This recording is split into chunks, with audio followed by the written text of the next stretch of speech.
Imran Khan will always be remembered as the prime minister under whose watch India abrogated 370 and 35A. Pakistan हर समय ऐसा मुल्क रहा है जिसको हर समय बाहर से सपोर्ट चाहिए कोई भी काम करने के लिए। अमेरिका ने हमारे और हर फीलिंग ऑफ बिट्रेयल एक अपने अपने जहन में कि हमारे साथ धोखा हुआ है, हमारे साथ गद्दारी।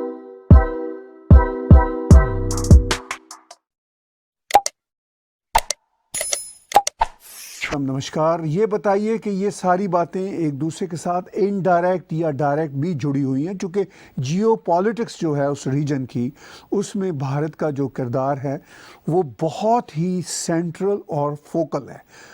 बातचीत हम शुरू करेंगे कि वो जो लैंग्वेज है, क्या इमरान खान अमित शाह जी की लैंग्वेज को बरत रहे हैं? क्या उसके पीछे आपको नजर आता है? कहीं ना कहीं ये भाषा तो अमित शाह जी की बोल रहा है, क्योंकि जब 370-35 से हटा था 5 अगस्त 2019 को, उसके कुछ महीने के बाद बोल दिया था अमित शाह जी ने पार्लियामेंट में ही कि इसको हम स्टेटहुड इसकी बहाल करेंगे जब चीजें नॉर्मल हो जाए, और 2-3 बार बोल चुके हैं। तो इसको रिपीट करना इमरान खान का ये बड़ी चौंका देने वाली बात है। पहली चीज कि इंडिया का होम मिनिस्टर बोल रहा है और पाकिस्तान का प्राइम मिनिस्टर वही जबान बोल रहा है। क्यों? इसके दो कारण हो सकते हैं, या तो उसकी ब्रीफिंग नहीं हुई है, या फिर दूसरी चीज यानी कि अपने इमरान खान की या तो ब्रीफिंग नहीं हुई है। दूसरी चीज ये भी मुमकिन है कि उसको लगता है कि साहब अमित शाह तो बोल ही दिया, अमित शाह ने, मैं भी इस पे प्रेशर डालूं कि स्टेटहुड हो, स्टेटहुड हो। तो जिस दिन स्टेटहुड हो जाएगी तो at least I can claim a victory. एक विक्ट्री मैं भी क्लेम कर सकता हूं कि साहब देखो, मैंने जोर दिया, पाकिस्तान ने जोर दिया, इसलिए जेएनके को वापस विक्ट्री हो गई और जेएनके को वापस स्टेटहुड मिल गई। तो ये भी इमरान खान का एम हो सकता है, क्योंकि ताहिर साहब इमरान को कुछ मिल नहीं रहा।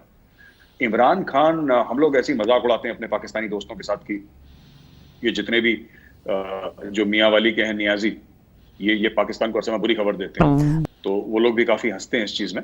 लेकिन ताहिर साहब, मैं आपको बताता चलूं कि ये जो पूरा मसला है इसका, है ना, कि इमरान खान क्या बोलता है इसमें, और स्टेटहुड के बारे में इमरान खान ने क्या बोल दिया। साहब, Imran Khan will always be remembered as the prime minister under whose watch India abrogated 370 and 35A. He will go down in history, sir. ये बात तय है ताहिर साहब।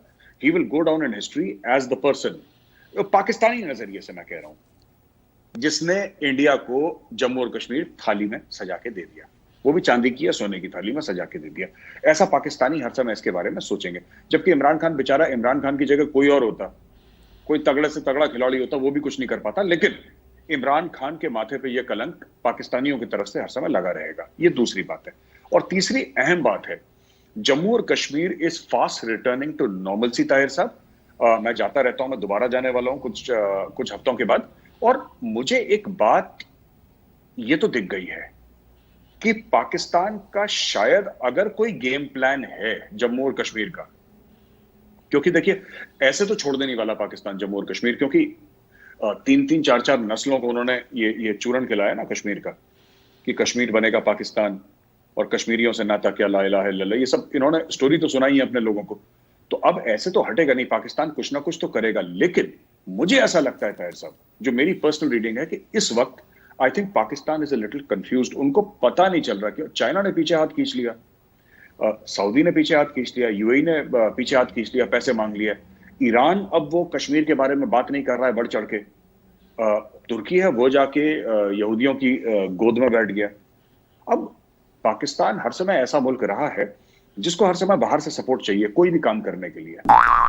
अमेरिका ने हमारे और हर समय एक फीलिंग ऑफ बिट्रेयल एक अपने अपने जहन में कि हमारे साथ धोखा हुआ है, हमारे साथ गद्दारी हुई है। आजकल flavour of the season America है साहब, कि अमेरिका ने हमारे साथ गद्दारी कर दी है। अभी चाइना की हिम्मत वो कह नहीं पा रहे, पर मुझे लग रहा है कि जैसे चीजें चल रही हैं, कुछ एक आध साल में ये भी बोल देंगे कि चाइना ने हमारे साथ गद्दारी करी है। और अरबों को तो उन्होंने गद्दार करार कर ही दिया है, और तुर्की के ऊपर वो लोग उंगलियां उठाना शुरू उन्होंने कर दिया है। तो ये सब चल चुका है पाकिस्तान में ड्रामा, ये ट्रेन स्टेशन छोड़ चुकी है, और इस पहलू पे बातें हो रही हैं ताहिर साहब। जी, देखिए बात ये है कि आप दुरुस्त कह रहे हैं कि बहुत सारी परसेप्शन ऑलरेडी पाकिस्तान में बन रही हैं। इमरान खान को कहा जा रहा है, नवाज शरीफ ने भी पिछली बहुत तकरीरों में कहा कि आपने कश्मीर को भारत के हवाले मुकम्मल तौर पर कर दिया। उन्होंने यहाँ तक कहा नवाज शरीफ ने कि सकूते ढाका के बाद सकूते कश्मीर भी अब हो चुका है। ये पाकिस्तान के फॉर्मर प्राइम मिनिस्टर हैं, 3 बार प्राइम मिनिस्टर रहे हैं और बहुत पॉपुलर हैं अभी भी, तो ये बात वो कह चुके हैं। लेकिन क्या इमरान खान का ये कहना कि स्टेटहुड वो उसकी बहाल होगी, वो असल में भारत के पॉइंट ऑफ व्यू को ही एंडोर्स करना है? आप क्या ऐसा समझते हैं? और दूसरा, क्या इमरान खान रियलिस्टिकली समझ गए हैं कि भाई ये सब चूरन वूरन अब नहीं चलेगा, ठीक है मैं कहने को कुछ कहता रहूं लेकिन इनफैक्ट हमें इन हकाइक को मानना पड़ेगा? ताहिर साहब, ये जो आपने आखिरी में बात करी, हकाइक को मानना पड़ेगा, I think this is true, बात यही है। लेकिन हमारे यहाँ कहावत है भारत में, आप पता नहीं इसके बारे में सुना है कि नहीं, बहती गंगा में हाथ धोना। जी, बहुत बढ़िया कहावत है। जी जी जी, तो ये बहती गंगा में हाथ धो रहा है इमरान खान। 3-4 बार तो हमारे honourable home minister Amit Shah ji बोल चुके हैं ये चीज कि सर ये हो जाएगा, जेएनके में स्टेटहुड बहाल हो जाएगी।